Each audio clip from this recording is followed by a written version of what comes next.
अगर तुम्हें एक ऐसा खेल मिले जहां जीत का मतलब करोड़ों की जिंदगी हो और हार का मतलब सीधी मौत, तो क्या तुम खेलने की हिम्मत करोगे? जिंदगी कभी अचानक खत्म नहीं होती। वो पहले आदमी को अंदर से खोखला करती है। सयोंग गीहुन की हालत भी कुछ ऐसी ही थी।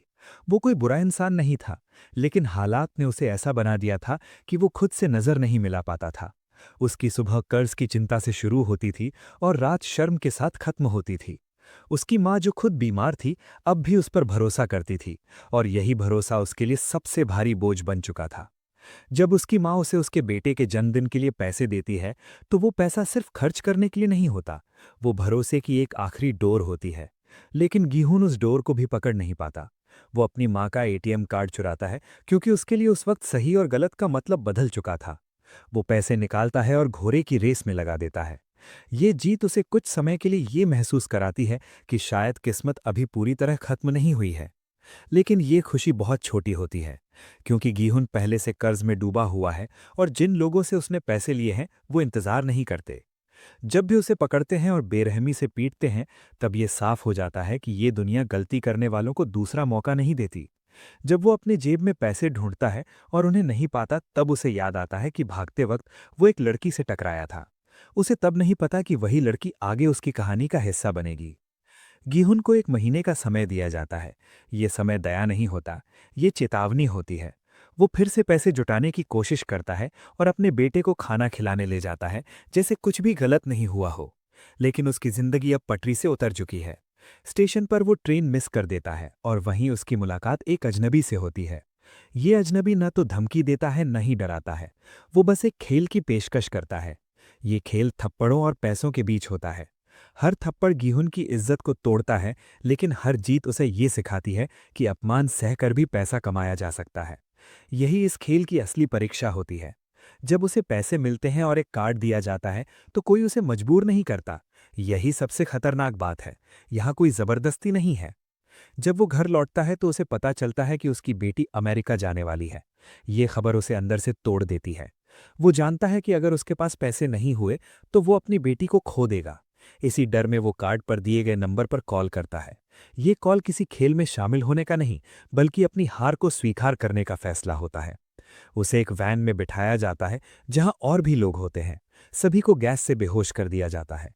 जब उसकी आंख खुलती है तो वो एक बड़े कमरे में होता है, जहां 455 और लोग मौजूद होते हैं। सभी की एक ही समानता होती है, भारी कर्ज। उन्हें बताया जाता है कि वे खिलाड़ी हैं, और एक व्यक्ति जिसे फ्रंट मैन कहा जाता है, उन पर नजर रख रहा है। यहीं उसकी मुलाकात खिलाड़ी 001 से होती है, एक बूढ़ा आदमी जिसे ब्रेन ट्यूमर है। वो यहाँ इसलिए है क्योंकि उसकी जिंदगी वैसे भी खत्म होने वाली है। इसी बीच झगड़े शुरू हो जाते हैं और वही लड़की सामने आती है जिसने गीहुन की जेब काटी थी। लेकिन अभी किसी के पास सवाल पूछने का समय नहीं होता। गार्ड आते हैं और बताते हैं कि कुल 6 खेल खेले जाएंगे। एक कॉन्ट्रैक्ट पर साइन करवाया जाता है। पहला नियम ये कि कोई खिलाड़ी अपनी मर्जी से खेल नहीं छोड़ सकता। दूसरा नियम ये कि जो खेलने से मना करेगा उसे बाहर कर दिया जाएगा। तीसरा नियम ये कि अगर बहुमत चाहे तो खेल रोका जा सकता है। पहला खेल बचपन का खेल होता है। एक बड़ी गुड़िया सामने होती है। नियम आसान बताया जाता है, लेकिन जैसे ही पहला आदमी हिलता है और गोली चलती है, सब समझ जाते हैं कि यहाँ बाहर का मतलब मौत है। लोग घबरा कर भागते हैं, और वही उनकी सबसे बड़ी गलती बन जाती है, क्योंकि यहाँ हिलना ही अपराध है। खेल खत्म होने पर लाशें हटा दी जाती हैं। 456 में से सिर्फ 201 लोग बचते हैं। डर हर चेहरे पर साफ दिखता है। जब वोटिंग होती है तो ज्यादातर लोग खेल छोड़ने का फैसला करते हैं। उन्हें दिखाया जाता है कि इनाम की रकम कितनी बड़ी है, लेकिन फिर भी वे बाहर जाना चुनते हैं। जब वे वापस अपनी जिंदगी में लौटते हैं तो उन्हें पता चलता है कि कुछ भी नहीं बदला। कर्ज वही है, बीमारी वही है, अपमान वही है। पुलिस उनकी बात पर यकीन नहीं करती, नंबर काम नहीं करता, और यही एहसास उन्हें धीरे धीरे वापस खींच लाता है। बाहर लौटने के बाद गीहुन को पहली बार समझ आता है कि उस जगह से बाहर आना जीत नहीं थी, बल्कि एक और सजा थी। वहां कम से कम नियम साफ थे, लेकिन यहां हर चीज धुंधली थी। कर्ज देने वाले लोग अभी भी वहीं थे। उनकी मां की तबीयत पहले से ज्यादा बिगड़ चुकी थी, और बेटी की जिंदगी उनसे और दूर जाती दिख रही थी। पुलिस स्टेशन जाकर जब वो सब कुछ बताने की कोशिश करता है, तो उसे पागल समझा जाता है। जो कार्ड उसके पास था उसका नंबर भी अब किसी काम का नहीं रहता। यही एहसास उसे अंदर से तोड़ देता है, क्योंकि अब उसके पास ये साबित करने का भी कोई तरीका नहीं बचता कि जो उसने देखा था वो सच था। जब वो घर लौटता है और अपनी माँ को नहीं पाता, तो डर एक नए रूप में सामने आता है। अस्पताल से आने वाली कॉल उसे ये बता देती है कि बीमारी इंतजार नहीं करती। डॉक्टर साफ शब्दों में कह देता है कि उसकी माँ को बचाने के लिए बहुत पैसे चाहिए और अगर देर हुई तो पैर कटवाना पड़ेगा। ये खबर गीहुन को पूरी तरह चुप करा देती है। उसके पास न गुस्सा बचता है न रोना, क्योंकि जब इंसान के पास कोई रास्ता नहीं होता तो भावनाएं भी थक जाती हैं। इसी दौरान उसके जीवन का एक और टूटा हुआ हिस्सा सामने आता है, उसका पुराना दोस्त सांगवू। बाहर से सफल दिखने वाला ये आदमी भी अंदर से उतना ही कर्ज में डूबा हुआ था। फर्क सिर्फ इतना था कि उसने अपनी नाकामी को अब तक छुपा रखा था। जब वो गीहुन को बताता है कि उस पर अरबों का कर्ज है, तो ये साफ हो जाता है कि ये खेल सिर्फ गरीबों के लिए नहीं बना था। ये हर उस इंसान के लिए था जो गिर चुका था, चाहे समाज उसे कितना भी ऊपर क्यों न दिखाए। गीहुन अपनी माँ के इलाज के लिए हर दरवाज़ा खटखटाता है। वो अपनी पूर्व पत्नी के पास जाता है, लेकिन वहाँ भी उसे सिर्फ तिरस्कार मिलता है। उसकी बेटी के सामने जब उसे नीचा दिखाया जाता है, तब उसकी आखिरी हिम्मत भी टूट जाती है। ये वो पल होता है जहाँ वो समझ जाता है कि सम्मान बिना पैसों के सिर्फ एक शब्द है। इसी अपमान के बाद उसका फैसला और पक्का हो जाता है। दूसरी तरफ बाकी खिलाड़ियों की जिंदगी भी बिखरती दिखाई जाती है। अली अपने मालिक से अपनी मेहनत की कमाई मांगता है, लेकिन उसे भी धोखा मिलता है। वो मजबूरी में पैसे लेकर भागता है क्योंकि उसके पास अपने परिवार को बचाने का यही एक तरीका होता है। सैब्योक अपनी मां को उत्तर कोरिया से निकालने के लिए एजेंट से मिलती है और साफ हो जाता है कि उसके लिए पैसा सिर्फ लालच नहीं, जरूरत है। उसका छोटा भाई जिसे वो अकेला छोड़ आई है, उसकी हर सांस पर बोझ बना रहता है। इसी बीच एक पुलिस अधिकारी भी कहानी में शामिल होता है, जो अपने लापता भाई की तलाश कर रहा होता है। जब उसे वही कार्ड मिलता है जो गीहुन के पास था, तो ये साफ हो जाता है कि ये खेल सिर्फ एक बार नहीं खेला गया, ये सालों से चल रहा है। अधिकारी गीहुन से पूछताछ करता है, लेकिन गीहुन कुछ भी बताने से मना कर देता है। शायद इसलिए नहीं कि वो बताना नहीं चाहता, बल्कि इसलिए कि उसे खुद नहीं पता कि कोई उस पर यकीन करेगा या नहीं। फिर वही कार्ड, वही नंबर और वही फैसला। इस बार गीहुन हिचकिचाता नहीं है, क्योंकि अब उसके पास खोने के लिए कुछ भी नहीं बचा। जब वो वापस लौटता है तो उसके चेहरे पर डर से ज्यादा थकान होती है। वही लोग, वही वैन, वही बेहोशी। फर्क सिर्फ इतना होता है कि इस बार वो जानता है कि आग खुलने पर क्या देखने वाला है। जब वे सब दोबारा उस जगह पहुंचते हैं, तो संख्या कम होती है, लेकिन वजह वही रहती है। अधिकारी भी चोरी छुपे उस जगह में घुस जाता है, एक गार्ड को मारकर उसकी जगह ले लेता है। ये दिखाता है कि बाहर की दुनिया भी इस खेल से अलग नहीं है। वहां भी लोग सच्चाई जानने के लिए जोखिम उठाते हैं, और यहां भी। इस वापसी के साथ ही ये ड्रामा अपने अंत की ओर बढ़ता है। अब ये साफ हो चुका है कि ये खेल सिर्फ पैसों का नहीं है, ये मजबूरी का है, टूटे हुए लोगों का है, और उन फैसलों का है जो इंसान तब लेता है जब उसके पास कोई और रास्ता नहीं बचता। रस्साकशी के खेल के बाद जो लोग बचे रहते हैं, उनके चेहरों पर जीत का कोई गर्व नहीं होता। वहां सिर्फ राहत होती है, और उस राहत के पीछे छिपा डर। क्योंकि अब सब जान चुके होते हैं कि हर जीत अस्थायी है। हर जीत का मतलब है कि अगली बार मरने का खतरा और नजदीक आ गया है। जैसे जैसे खिलाड़ी अपने कमरे में लौटते हैं, वैसे वैसे सन्नाटा और भारी होता जाता है। खाली बिस्तर अब सिर्फ जगह नहीं रहते, वे याद दिलाने लगते हैं कि यहाँ गिनती कम होना ही सबसे बड़ा नियम है। रात फिर आने वाली होती है, और इस बार डर पहले से अलग रूप में मौजूद रहता है। अब लोग जानते हैं कि अंधेरा सिर्फ रोशनी की कमी नहीं है, बल्कि हिंसा की अनुमति है। हर कोई अपने आसपास के लोगों को ध्यान से देखने लगता है, जैसे ये तय कर रहा हो कि कौन खतरा है और कौन नहीं। जांग डक सू जैसे लोग अब भी ताकत के दम पर खुद को सुरक्षित मानते हैं, लेकिन उनके भीतर भी एक डर पनप चुका होता है। क्योंकि जब इंसान दूसरों को डराकर ऊपर आता है, तो उसे सबसे ज्यादा डर अपने ही जैसे लोगों से लगता है। इसी बीच डॉक्टर और गार्डों की साजिश और गहरी होती जाती है। मृत शरीरों से अंग निकालना अब उनके लिए सामान्य काम बन चुका होता है। डॉक्टर को ये भरोसा दिलाया गया होता है कि अगर वो सहयोग करता रहेगा, तो उसे हर आने वाले खेल की जानकारी पहले मिलती रहेगी। यही भरोसा उसे अंधा बना देता है। वो ये भूल जाता है कि इस जगह पर कोई भी सौदा स्थायी नहीं होता। यहाँ नियम तभी तक चलते हैं जब तक ऊपर बैठे लोग चाहें। पुलिस अधिकारी जो अब गार्ड के भेष में है, धीरे धीरे इस सड़े हुए सिस्टम को समझने लगता है। वो देखता है कि कैसे हर चीज़ रिकॉर्ड की जाती है, कैसे कैमरे हर पल को कैद करते हैं, और फिर भी सच्चाई को आसानी से मिटाया जा सकता है। वो ये भी महसूस करता है कि ये खेल सिर्फ खिलाड़ियों तक सीमित नहीं है। जो लोग इसे चला रहे हैं, वे भी इंसानियत से उतने ही दूर जा चुके हैं। जब डॉक्टर अगला खेल पूछता है और इस बार उसे जानकारी नहीं मिलती, तब उसे पहली बार एहसास होता है कि वो भी सिर्फ एक मोहरा है। गुस्से और डर में वो एक गार्ड को बंधक बनाकर भागने की कोशिश करता है, लेकिन यही उसकी सबसे बड़ी गलती बन जाती है, क्योंकि जैसे ही वो नियंत्रण से बाहर जाता है, सिस्टम उसे तुरंत खत्म कर देता है। फ्रंटमैन खुद सामने आकर ये साबित करता है कि नियम तोड़ने की सज़ा सबके लिए एक जैसी है। डॉक्टर की मौत के साथ ये साफ हो जाता है कि यहाँ बराबरी सिर्फ दिखावा है। जब तक आप सिस्टम के काम आते हैं, आप जिंदा रहते हैं। जैसे ही आप बोझ बनते हैं, आप हटा दिए जाते हैं। ये सच्चाई उन खिलाड़ियों तक भी धीरे धीरे पहुंचने लगती है, भले ही उन्हें पूरी तस्वीर न दिखे। अगले दिन माहौल फिर बदला हुआ होता है। खिलाड़ियों को बताया जाता है कि अगला खेल जोड़ी में खेला जाएगा। ये घोषणा सुनते ही कमरे में अजीब सी बेचैनी फैल जाती है, क्योंकि अब सवाल ये नहीं रहता कि आप किसे हराएंगे, बल्कि ये होता है कि आप किसके साथ मर सकते हैं। लोग अपने पुराने भरोसे, दोस्ती और सहानुभूति के आधार पर साथी चुनते हैं, ये सोचे बिना कि ये फैसला आगे चलकर कितना भारी पड़ सकता है। कुछ लोग तुरंत जोड़ी बना लेते हैं, कुछ देर तक भटकते रहते हैं। जी योंग जैसी लड़की जिसे कोई साथी नहीं चुनता, उस जगह की सबसे कड़वी सच्चाई दिखा देती है। यहाँ अकेलापन सबसे बड़ा अपराध है।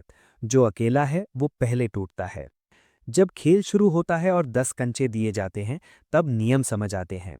ये खेल ताकत का नहीं, दिमाग और धोखे का है। जीतने का मतलब है कि सामने वाला पूरी तरह खाली हाथ हो जाए, और हारने का मतलब है मौत। यहाँ दोस्ती का कोई मूल्य नहीं बचता, क्योंकि नियम इंसान को इंसान के खिलाफ खड़ा कर देते हैं। सांगवू और अली के बीच खेल शुरू होता है। अली सच्चे दिल से खेलता है क्योंकि वो अभी भी भरोसे में विश्वास करता है। सांगवू हारता हुआ देखकर ये साफ हो जाता है कि वो ये खेल ईमानदारी से नहीं खेलेगा। वो अली को बहलाता है, झूठा वादा करता है और उसके भरोसे का इस्तेमाल करता है। जब अली को सच्चाई पता चलती है, तब बहुत देर हो चुकी होती है। उसकी मासूमियत इस जगह पर सबसे कमजोरी बन जाती है। गिहुन और बूढ़े खिलाड़ी के बीच खेल अलग रूप लेता है। बूढ़ा आदमी कभी भूलने का नाटक करता है, कभी रास्ता भटक जाता है। गिहुन धीरे धीरे उसे धोखा देता है, लेकिन जब सच्चाई सामने आती है, तो उसे एहसास होता है कि वो खुद भी वही बनता जा रहा है जिससे वो बाहर की दुनिया में नफरत करता था। बूढ़ा आदमी उसे आखिरी कंचा दे देता है, और ये पल गिहुन को अंदर से तोड़ देता है। सेबेयोक और जियोंग का खेल सबसे शांत और सबसे दर्दनाक होता है। यहाँ कोई चाल नहीं, कोई धोखा नहीं। जियोंग जानबूझकर हार जाती है क्योंकि उसके पास लौटने के लिए कुछ नहीं है। उसकी मौत ये दिखाती है कि कभी-कभी हार एक चुनाव भी हो सकती है। जब ये खेल खत्म होता है, तो जो लोग लौटते हैं, वे पहले जैसे नहीं रहते। अब उन्होंने सिर्फ दूसरों को मरते नहीं देखा, उन्होंने खुद किसी की मौत में हिस्सा लिया होता है। ये बोझ हर किसी के चेहरे पर साफ दिखता है। इसी के साथ पार्ट 2 अपने अंत की ओर पहुंचता है। अब खेल सिर्फ शारीरिक नहीं रहे, वे मानसिक हो चुके हैं। जो आगे आने वाला है वो सिर्फ डर पैदा नहीं करेगा, बल्कि इंसान को पूरी तरह बदल देगा। कंचों वाले खेल के बाद जो खिलाड़ी वापस लौटते हैं, अब वे सिर्फ थके हुए नहीं होते, वे अंदर से खाली हो चुके होते हैं। वहां कोई बात नहीं करता, कोई आंख नहीं मिलाता। हर किसी को पता होता है कि उसने क्या खोया है और किस कीमत पर जिंदा है। कमरे की हवा भारी हो जाती है, जैसे हर सांस किसी बोझ के साथ ली जा रही हो। अब ये जगह सिर्फ खेल का मैदान नहीं रह जाती, ये एक कब्रिस्तान जैसी महसूस होने लगती है, जहां जिंदा लोग घूम रहे हों। इसी बीच जांग डक सू और मीनियो के बीच का तनाव और साफ हो जाता है। दोनों एक दूसरे को जानते हैं और यही जान पहचान अब जहर बन चुकी होती है। मीनियो उसे याद दिलाती है कि उसने उसे धोखा दिया है, और जांग जानता है कि इस जगह पर धोखा कभी भूला नहीं जाता। यहाँ हर पुराना हिसाब किसी न किसी खेल में सामने आता ही है। कोई भी रिश्ता, चाहे वो दोस्ती हो या दुश्मनी, इस जगह पर सुरक्षित नहीं रहता। फ्रंटमैन की मौजूदगी अब पहले से ज्यादा सख्त लगने लगती है। डॉक्टर की मौत के बाद ये साफ हो चुका होता है कि नियम तोड़ने की कोई गुंजाइश नहीं है। गार्ड्स अब और अनुशासित दिखते हैं, जैसे उन्हें याद दिला दिया गया हो कि उनकी पहचान भी मास्क के पीछे ही सुरक्षित है। इस जगह पर नाम और चेहरा दोनों ही बोझ हैं। पुलिस अधिकारी, जो अब पूरी तरह गार्ड के भेष में घुल चुका है, कंट्रोल रूम और सुरंगों के बारे में और जानकारी जुटाता है। वो देखता है कि कैसे लाशें ले जाई जाती हैं, कैसे रिकॉर्ड मिटाए जाते हैं, और कैसे हर चीज़ को एक मशीन की तरह चलाया जाता है। उसे ये भी पता चलता है कि इस जगह को छोड़ते समय सब कुछ विस्फोट से मिटा दिया जाता है, ताकि कोई निशान न बचे।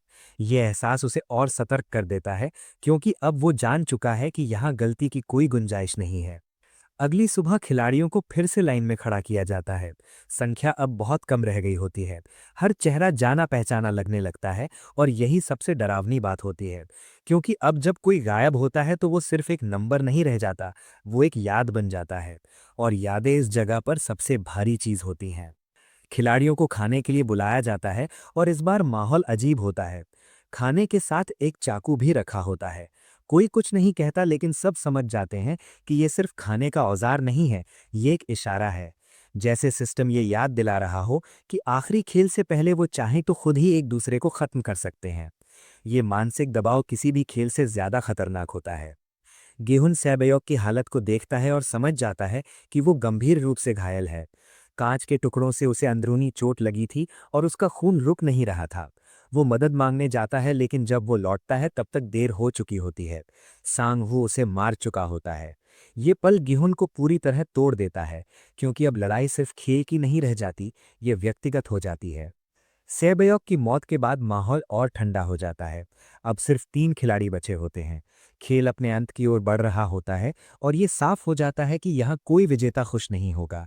जीतने वाला भी कुछ ऐसा खोएगा जिसे पैसे से वापस नहीं लाया जा सकता। इसी के साथ पार्ट 2 पूरी तरह समाप्त होता है।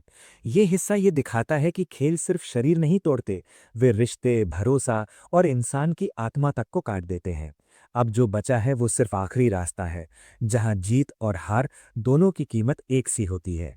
रस्साकशी के खेल के बाद जो लोग बचे रहते हैं, उनके चेहरों पर जीत का कोई गर्व नहीं होता। वहां सिर्फ राहत होती है, और उस राहत के पीछे छिपा डर, क्योंकि अब सब जान चुके होते हैं कि हर जीत अस्थायी है। हर जीत का मतलब है कि अगली बार मरने का खतरा और नजदीक आ गया है। जैसे जैसे खिलाड़ी अपने कमरे में लौटते हैं, वैसे वैसे सन्नाटा और भारी होता जाता है। खाली बिस्तर अब सिर्फ जगह नहीं रहते, वे याद दिलाने लगते हैं कि यहाँ गिनती कम होना ही सबसे बड़ा नियम है। रात फिर आने वाली होती है, और इस बार डर पहले से अलग रूप में मौजूद रहता है। अब लोग जानते हैं कि अंधेरा सिर्फ रोशनी की कमी नहीं है, बल्कि हिंसा की अनुमति है। हर कोई अपने आसपास के लोगों को ध्यान से देखने लगता है, जैसे ये तय कर रहा हो कि कौन खतरा है और कौन नहीं। जांग डक सू जैसे लोग अब भी ताकत के दम पर खुद को सुरक्षित मानते हैं, लेकिन उनके भीतर भी एक डर पनप चुका होता है, क्योंकि जब इंसान दूसरों को डराकर ऊपर आता है, तो उसे सबसे ज्यादा डर अपने ही जैसे लोगों से लगता है। इसी बीच डॉक्टर और गार्डों की साजिश और गहरी होती जाती है। मृत शरीरों से अंग निकालना अब उनके लिए सामान्य काम बन चुका होता है। डॉक्टर को ये भरोसा दिलाया गया होता है कि अगर वो सहयोग करता रहेगा, तो उसे हर आने वाले खेल की जानकारी पहले मिलती रहेगी। यही भरोसा उसे अंधा बना देता है। वो ये भूल जाता है कि इस जगह पर कोई भी सौदा स्थायी नहीं होता। यहाँ नियम तभी तक चलते हैं जब तक ऊपर बैठे लोग चाहें। पुलिस अधिकारी, जो अब गार्ड के भेष में है, धीरे धीरे इस सड़े हुए सिस्टम को समझने लगता है। वो देखता है कि कैसे हर चीज रिकॉर्ड की जाती है, कैसे कैमरे हर पल को कैद करते हैं, और फिर भी सच्चाई को आसानी से मिटाया जा सकता है। वो ये भी महसूस करता है कि ये खेल सिर्फ खिलाड़ियों तक सीमित नहीं है।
बहुत दिलचस्प। आरव चिल्लाता है, लोगों को छोड़ दो, खेल खत्म करो। लीडर हंसता है, खेल? ये खेल नहीं, ये चयन है। हम सिर्फ विकल्प देते हैं, चुनते तुम हो। और तभी अलार्म बजता है, दीवारें खुलती हैं, अंदर से निकलते हैं भारी हथियारों से लैस नए गार्ड्स। आरव समझ जाता है, ये विद्रोह प्लान का हिस्सा था। उन्हें मौका दिया गया था ताकि तमाशा और रोमांचक बने। आरव अपनी टीम के साथ पीछे हटता है। गोलीबारी, चीखें, धुआं। उसके साथ खड़ा कबीर गोली लगने से गिरता है। वो आरव की तरफ देखता है। अगर आज हम नहीं जीते तो कोई कभी नहीं जीतेगा। और उसकी सांस रुक जाती है। आरव की आंखों में आंसू नहीं आते, क्योंकि आंसू अब लग्जरी हैं। बाकी बचे खिलाड़ी दो हिस्सों में बंट जाते हैं। कुछ कहते हैं हमें भागना है, कुछ कहते हैं हमें पैसा चाहिए। और यही है असली खेल। मौत से बड़ा दुश्मन है लालच। लीडर फिर बोलता है, अब स्पेशल गेम शुरू होगा। फर्श हिलने लगता है। पूरा हॉल दो हिस्सों में बंट जाता है। एक तरफ वो खिलाड़ी जिन्होंने विद्रोह किया, दूसरी